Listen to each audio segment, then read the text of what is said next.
গভীর হবার পর বাবা আমাকে বলেন, বৌমা, আমি পড়ে গিয়েছিলাম, কোমরে ব্যথা পেয়েছি। যদি একটু মালিশ করে দিতে তাহলে হয়তো একটু আরাম পেতাম।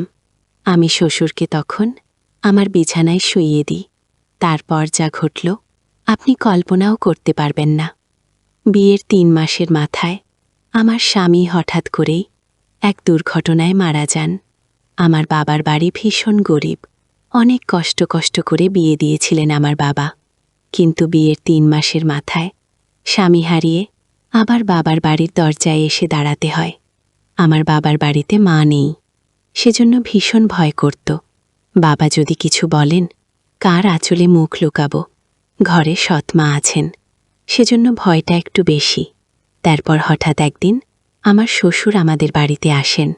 তিনি এসে বাবার সামনে বলেন, আমি চাই আপনার মেয়েকে আবার আমার বাড়িতে নিয়ে যাব, যদি আমাকে দেন। তখন আমার সৎ মা রাজি হয়ে যান। কিন্তু বাবা বলেন, এখন আপনার ছেলে নেই, তাহলে ওকে নিয়ে কি করবেন? আমার সৎ মা তখন বাবার সাথে ঝগড়া শুরু করেন আর বলেন, এত কথা কিসের? উনি বলছেন নিয়ে যাবেন, নিতে দাও, ওনার বাড়ির বউ। ছেলে মারা গেছে তাতে কি হয়েছে? এটা তো ওর শ্বশুর বাড়ি, যেতে তো পারে। মায়ের ঝগড়ায় বাবা আর কিছু জিজ্ঞেস করলেননি, এক কথায় বলে দিলেন, মেয়েটি যদি সুখী থাকে তাহলে বাবা হয়ে আমি অনেক খুশি, আপনি ওকে নিয়ে যান। তখন আমার শ্বশুর আমাকে বলেন, নাও, কাপড় চোপড় নিয়ে এসো। আমার সৎ মায়ের সমস্ত অন্যায় অত্যাচার সহ্য করে আমি আমার শ্বশুরের বাড়িতে থাকতে বাধ্য হই। বাড়ি গিয়ে পৌঁছনোর পর আমি আমার ঘরে জামা কাপড় পাল্টাচ্ছিলাম। তখন আমার শ্বশুর এসে আমার ঘরে ঢোকেন আর বলেন, বৌমা, একটু চা করে নিয়ে এসো।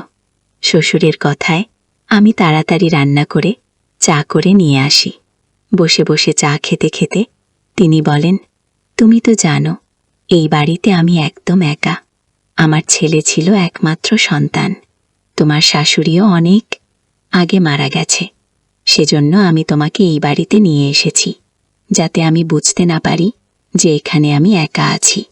আমি বললাম, বাবা, আপনি একদম চিন্তা করবেন না, আমি তো আপনার পাশে থাকবো মেয়ের মতো। তখন আমার শ্বশুর বলেন, আমি জানি তুমি আমার পাশে থাকবে, কারণ তোমার সৎ মা তোমাকে ওই বাড়িতে কখনো শান্তিতে থাকতে দেবে না। এইভাবে কিছুদিন চলে যায়। 4 মাস পর একদিন রাতে আমি আমার রুমে শুয়েছিলাম। গভীর রাতে টক টক আওয়াজ শুনি। তখন বুঝতে পারি এটা আমার শ্বশুর, কারণ এই বাড়িতে আমি আর বাবা ছাড়া আর দ্বিতীয় কোনো মানুষ নেই। আর রাত 12টার সময় ঘরে কে বা আসবে? বাবার কিছু প্রয়োজন ভেবে আমি দরজা খুলি। দরজা খোলা মাত্রই আমার শ্বশুর আমাকে জড়িয়ে ধরেন আর বলেন, বৌমা, আমি পড়ে গিয়েছিলাম, বাথরুমের কোমরে ভীষণ ব্যথা পেয়েছি, যদি একটু মালিশ করে দিতে তাহলে হয়তো একটু আরাম পেতাম। আমি শ্বশুরকে তখন আমার বিছানায় শুইয়ে দিই এবং ওনার ঘর থেকে মালিশ নিয়ে আসি। বাবার বয়স 50 বছর, এতটা বুড়ো হননি, এখনো জোয়ান মনে হয়। আমার স্বামী একটু অল্প বয়সে বিয়ে করেছিল, আর অল্প বয়সেই এই পৃথিবী থেকে চলে যেতে হলো। বসে বসে শ্বশুরের কোমরে আমি মালিশ লাগিয়ে দিচ্ছি। কেমন যেন উনি আমার দিকে অদ্ভুতভাবে তাকাচ্ছিলেন। তখন আমার আরো বেশি ভয় লাগছিল। আমি বললাম, কি হয়েছে আপনার? কোমরে কি বেশি আঘাত পেয়েছেন? ডাক্তারকে ফোন করব? না বৌমা, থাক, তুমি মালিশ করে দিচ্ছ। এতে আমি অনেক আরাম পাচ্ছি। শ্বশুরের এমন অদ্ভুত আচরণ দেখে আমি বললাম, বাবা, আপনি বরং এখানেই শুয়ে পড়ুন, আপনার কোমরে ব্যথা নিয়ে কি করে ঘরে যাবেন?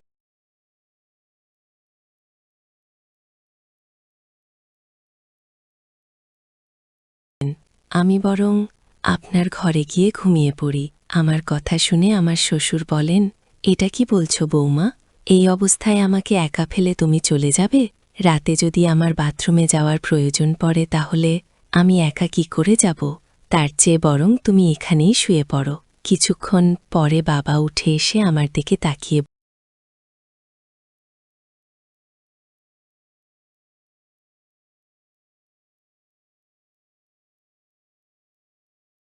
বললেন, বৌমা, তোমাকে কিছু বলতে চাই।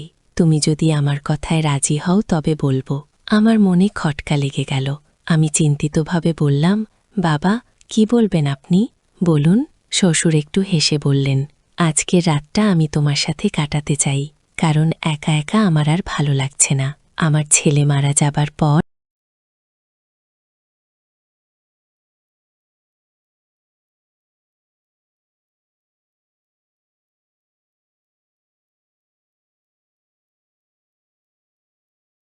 আমি ভেবেছিলাম আবার বিয়ে করব, কিন্তু তখন আমার মনে হলো তোমার সৎ মা তোমাকে ওই বাড়িতে কখনো শান্তিতে থাকতে দেবে না, তাই আমি তোমাকে এই বাড়িতে নিয়ে এসেছি।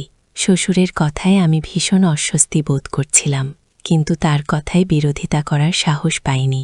ভয়ে আমি আমার ঘরে সোফায় শুয়ে পড়লাম। ঘুম আসছিল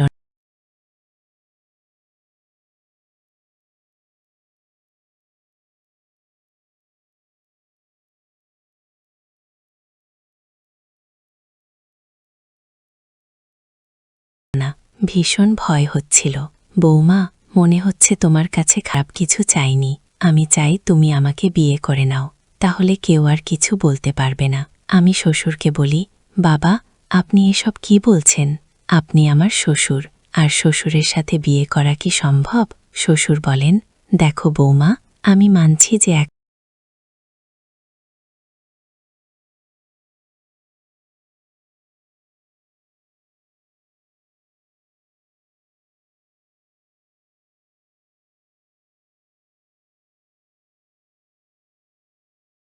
সময় আমি তোমার শ্বশুর ছিলাম, কিন্তু 5 মাস হয়ে গেছে তোমার স্বামীর মৃত্যুর। এখন আমাদের মধ্যে আর তেমন কোনো সম্পর্ক নেই। আমি একা, তুমিও একা। আমরা একে অন্যের সঙ্গী হতে পারি। আমার মন বিশৃঙ্খল হয়ে উঠল। বাবার এমন প্রস্তাব শুনে আমি কিছু বলতে পারলাম না।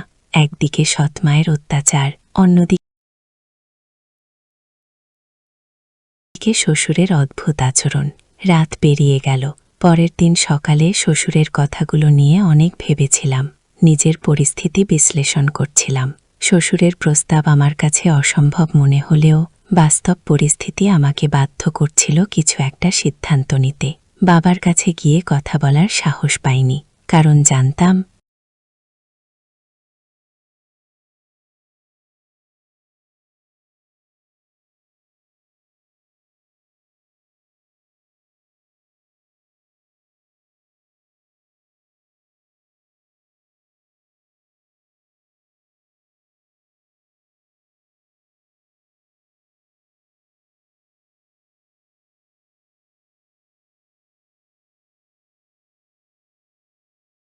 বাবার কথা শোনার পর আমার জীবনে নতুন সমস্যা আসতে পারে। একদিন সন্ধ্যায় শ্বশুরের সাথে আবার কথা বলার সুযোগ পেলাম।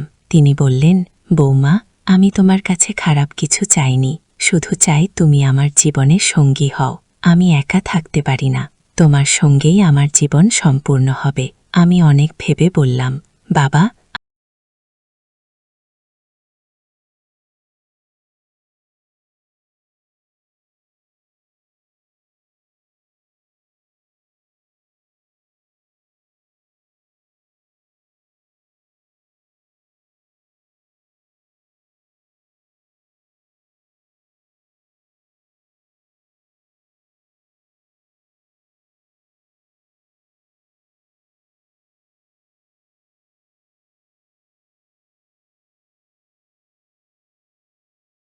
আমি আপনার প্রস্তাবে রাজি, কিন্তু একটাই শর্ত, আমাদের মধ্যে সবসময় সম্মান ও ভালোবাসার সম্পর্ক থাকবে।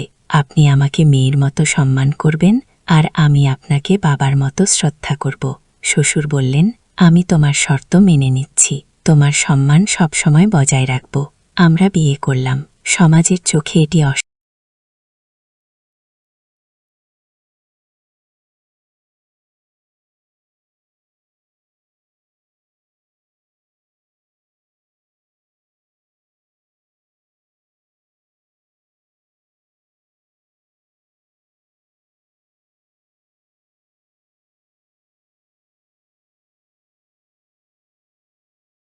স্বাভাবিক হলেও আমরা দুজনেই নিজেদের সিদ্ধান্তে অটল ছিলাম। শ্বশুরের সাথে আমার সম্পর্কের নতুন রূপ আমাকে নতুন জীবনের পথে নিয়ে গেল। আমাদের মাঝে প্রেম, সম্মান ও শ্রদ্ধার সম্পর্ক ধীরে ধীরে গভীর হয়ে উঠল। শ্বশুর আমার প্রতি যত্নশীল ছিলেন। তিনি আমার সমস্ত দায়িত্ব নিলেন। আমি তার প্রতি শ্রদ্ধাশীল হয়ে উঠলাম।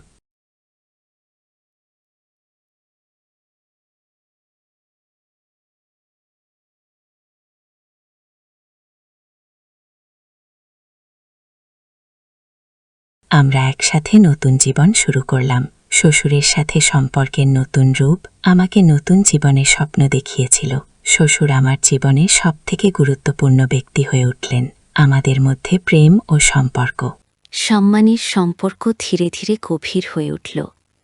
শ্বশুরের প্রতিটি মুহূর্ত আমাকে নতুন করে জীবনকে ভালোবাসতে শিখিয়েছিল।